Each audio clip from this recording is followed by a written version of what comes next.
Good morning, class 12. So, today we will be starting with another subtopic, that is the Salt Satyagraha. So, this is from page number 355. So, basically we will be studying about Gandhiji's one of the most famous protest movement, that was known as civil disobedience movement in this subtopic. Okay. So, students, so let us start this subtopic. So, with the failure of the non-cooperation movement in 1921, Gandhiji was focusing on his social reforms, and in 1928 he decided to re-enter the politics. Okay, in 1928 he decided to re-enter the politics. So, students, so this is really very important for your exams, as a question can be asked from this segment that what was the year when Gandhiji re-entered the politics after the non-cooperation movement. So, that would be 1928, and at the same year this All India campaign against the famous all white Simon Commission was being held. Okay.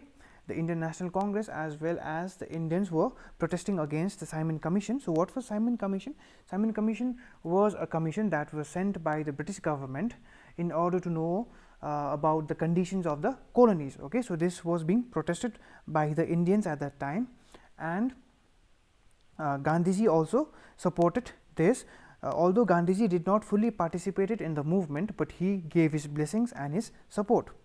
So, another one was in 1928 Gandhiji also supported the peasants at Bardoli.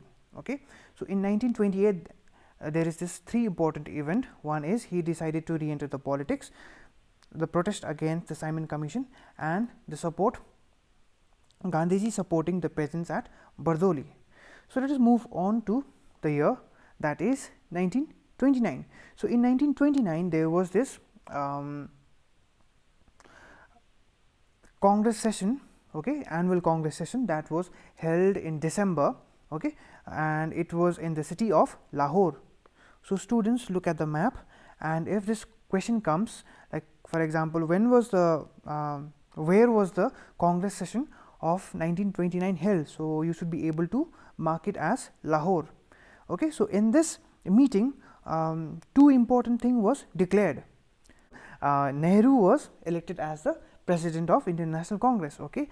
Nehru, who was young at that time, he was elected as the president of Indian National Congress, and the Indian National Congress also proclaimed Purna Swaraj. Okay. The proclamation of Purna Swaraj was done by Indian National Congress. So, Purna Swaraj simply means complete independence, and from that meeting Indian National Congress will fully shift its agenda towards complete independence or Purna Swaraj. Okay, students, so now let us move on to another year, that is 1930. So, in 1930s 26th January 1930 is one of the most important date, because at that day we celebrated Independence Day. Okay. Independence Day was celebrated, and during that event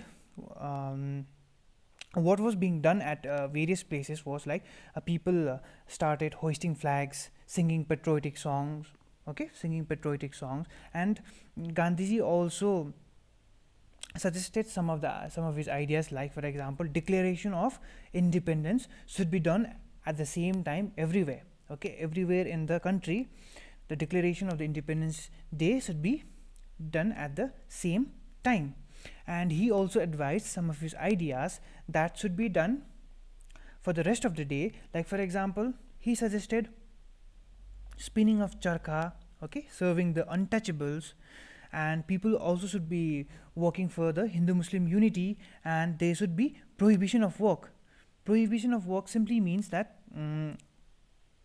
there should be no work during that day. Okay, no work should be done in the Independence Day, and the participants who participated in the Independence Day, they pledged for two things. Okay, like number one is they pledged for freedom will be their ultimate right. Okay, now freedom is their ultimate right, and if any government chooses to oppose this, they have the right to abolish this. So these were the two things pledged by the uh, people at that time. So students, if we carefully look at this whole timeline, so this timeline, it's just a grand plan of Mahatma Gandhi to launch the famous civil disobedience movement. Okay, so this was the grand plan of Mahatma Gandhi to launch or to start his famous civil disobedience movement. Okay students, so this is it for today's lesson. So, and for today's work, what you need to do is you need to write Gandhiji's contribution in the non-cooperation movement. Okay, I repeat, Gandhiji's contribution in the non-cooperation movement. Okay, so thank you and have a great day ahead.